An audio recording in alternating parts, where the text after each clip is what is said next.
Hi friends, എല്ലാവർക്കും നമസ്കാരം. ഞാൻ ഉണ്ടാക്കാൻ പോകുന്ന നല്ല അടിപൊളിയായിട്ടുള്ള ഗീ റൈസാണ്. ബീഫിൻ്റെ കൂടെ ഒക്കെ കഴിക്കാൻ നല്ല ബെസ്റ്റായിരിക്കും. അപ്പോൾ എല്ലാവരും ഒന്ന് ട്രൈ ചെയ്ത് നോക്കുക. ഞാൻ ആദ്യമായിട്ട് ഒരു പാൻ എടുത്ത് വെച്ചു. അതിലേക്ക് ഞാൻ ഒരു സവാള കട്ടി കുറഞ്ഞ്, ഒരു വലിയ സവാളയാണ്, ചെറുതാണ്, 2 എണ്ണം എടുത്തോളൂ. കട്ടി കുറഞ്ഞ് വളരെ നേരിയതായിട്ട് കട്ടി കുറഞ്ഞ് അരിഞ്ഞെടുത്തിട്ടുണ്ട്. നമുക്കൊന്ന് ഫ്രൈ ചെയ്തെടുക്കാം. ഒരല്പം ഉപ്പും കൂടെ ചേർത്ത് ഫ്രൈ ചെയ്തോളൂ, കാരണം ഒരല്പം ക്രിസ്പി ആയിട്ടിരിക്കും. ചെയ്തെടുക്കാം. ഗോൾഡൻ ബ്രൗൺ ആയി വന്നിട്ടുണ്ട്. നമുക്ക് ഇനി അത് വാങ്ങി വെക്കാം. എന്നിട്ട് നമ്മൾ ആ പാനിലേക്ക് തന്നെ നമുക്ക് അണ്ടിപ്പരിപ്പും കിസ്മിസും കൂടെ നമുക്കൊന്ന് ഫ്രൈ ചെയ്തെടുക്കാം. ഏകദേശം ഒരു ഗോൾഡൻ ബ്രൗൺ ആയിട്ടുണ്ട്. നമ്മുടെ അണ്ടിപ്പരിപ്പും കിസ്മിസും എല്ലാം നല്ലൊരു ഗോൾഡൻ ബ്രൗൺ ആയിട്ടുണ്ട്. നമുക്ക് അതുകൂടെ വാങ്ങി വെക്കാം. ഞാൻ അപ്പോഴത്തേക്ക് നമ്മൾ ഒരു കിലോ അരി, ഏകദേശം 5 കപ്പ് അരിയുണ്ട്. ഞാൻ അതൊന്ന് കുതിർത്ത് വെച്ചിട്ടുണ്ട്. ഒരു 10 മിനിറ്റ് നമുക്കൊന്ന് കുതിർത്ത് വെക്കണം.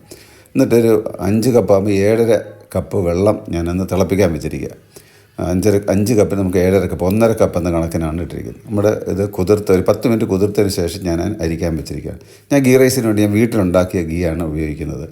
ഞാൻ ഒരു പാൻ എടുത്ത് വെച്ചിട്ടുണ്ട്. ഒരു വലിയ പാനാണ്, നോൺ സ്റ്റിക്ക്. അതിൻ്റെ അടിയിലേക്ക് ഞാൻ 5-6 ടീസ്പൂൺ നമ്മുടെ നെയ്യ്, നമ്മുടെ വീട്ടിൽ തന്നെ ഉണ്ടാക്കിയ നെയ്യാണ്, അതിട്ടിട്ടുണ്ട്. അതിലേക്ക് ഏലക്ക, ഗ്രാമ്പു, കറുവപ്പട്ട, നമ്മുടെ ബേ ലീഫ്, അതുപോലെ തന്നെ തക്കോലം, ഇതെല്ലാം കൂടെ ഇതിട്ടൊരു 5-6 ഏലക്കായ, 5-6 കരിയാമ്പൂ, ഒരു 2 തക്കോലും, ഒരു 1-2 ബേ ലീഫും ഒക്കെ ഇട്ടു. എന്നിട്ട് നമ്മൾ ഒരു 2 സവാള കട്ടി കുറഞ്ഞരിഞ്ഞത് അതുകൂടെ നമ്മളൊന്ന് ഇട്ട് കൊടുത്തു.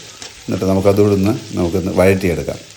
നമ്മളിത് അധികം ഫ്രൈ ആണ്ട് ഒരു ട്രാൻസ്പെറൻ്റ് ആയി കിട്ടിയാൽ മതി. ട്രാൻസ്പെറൻ്റ് ആയതിനു ശേഷം നമ്മൾ വെള്ളം നല്ലോണം വാർന്ന് വെച്ചിരിക്കുന്ന നമ്മുടെ റൈസ് അതിലേക്ക് ഇട്ട് കൊടുക്കാം. ഇതൊരു 5 മിനിറ്റോളം നമുക്കൊന്ന് റോസ്റ്റ് ചെയ്തെടുക്കണം. അതിനകത്ത് വെള്ളമെല്ലാം വലിഞ്ഞ് അതിൻ്റെ ഒന്ന് കളർ മാറി വരുന്ന സമയത്ത് ഒരു വൈറ്റിഷ് കളർ അകത്ത് വരുമ്പോൾ നമുക്ക് 5 മിനിറ്റ് എടുക്കാതെ വെള്ളം എല്ലാം കഴിഞ്ഞ് ഒന്ന് റോസ്റ്റായി വരുമ്പോൾ നമ്മൾ തിളച്ച് വെച്ചിരിക്കുന്ന വെള്ളം നമുക്കതിലേക്ക് ഒഴിച്ചു കൊടുക്കാം. എന്നിട്ട് നമുക്കൊന്ന് ഇളക്കി കൊടുക്കാം. അരി അതിനകത്തിലൊന്ന് വെള്ളത്തിലൊന്ന് നല്ലവണ്ണം ഒന്ന് മിക്സ് ആകുന്ന വരെ ഇളക്കി കൊടുക്കാം. എന്നിട്ട് ഞാൻ ഒരു നാരങ്ങ നീര് അതിലേക്ക് ഒഴിച്ചിട്ടുണ്ട്. നമുക്ക് ആവശ്യത്തിന് ഉപ്പ്, ഞാനൊരു 3-4 ടീസ്പൂൺ ഉപ്പിട്ടിട്ടുണ്ട്. എന്നിട്ട് നമ്മൾ ഒരു 10 മിനിറ്റ് ചെറിയ തീയിൽ അടച്ചു വെക്കുക. 10 മിനിറ്റ് ചെറിയ തീയിൽ അടച്ചു വെച്ചിട്ടുണ്ട്. എന്നിട്ട് നമ്മൾ ഏകദേശം ഒന്ന് 75% വെന്തിട്ടുണ്ട്. വെള്ളം ഒരല്പം കൂടെ അടിയിലുണ്ട്.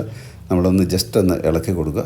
എന്നിട്ട് അതിൻ്റെ മുകളിൽ നമുക്കൊരു 3-4 ടീസ്പൂൺ നെയ്യ് വീണ്ടും ഒഴിച്ചു കൊടുക്കുക. എന്നിട്ട് നമ്മൾ അണ്ടിപ്പരിപ്പും കിസ്മിസും നമ്മുടെ ഉള്ളി ഫ്രൈ ചെയ്തതോടെ നമുക്ക് അതിൻ്റെ പുറത്ത് ഒന്ന് വിതറി കൊടുക്കുക. നമ്മുടെ റൈസ് ഏകദേശം ഒന്ന് വെന്തിട്ടുണ്ട്. കുറച്ച് നേരം കൊണ്ട് വേവാനുണ്ട്. നമ്മൾ അതിന് മുമ്പ് നമ്മുടെ അണ്ടിപ്പരിപ്പും കിസ്മിസും നെയ്യും എല്ലാം കൂടി ഇട്ട് കൊടുക്കുക. ഇനി ഒരു 2-3 മിനിറ്റോടെ നമുക്കൊന്ന് അടച്ച് വെച്ച് ഒന്ന് വേവിക്കാം. ആ ചെറിയ തീയിൽ തന്നെ വേവിക്കാം. നമ്മുടെ അടിപൊളിയായിട്ടുള്ള ഗീ റൈസ് റെഡി ആയിട്ടുണ്ട്.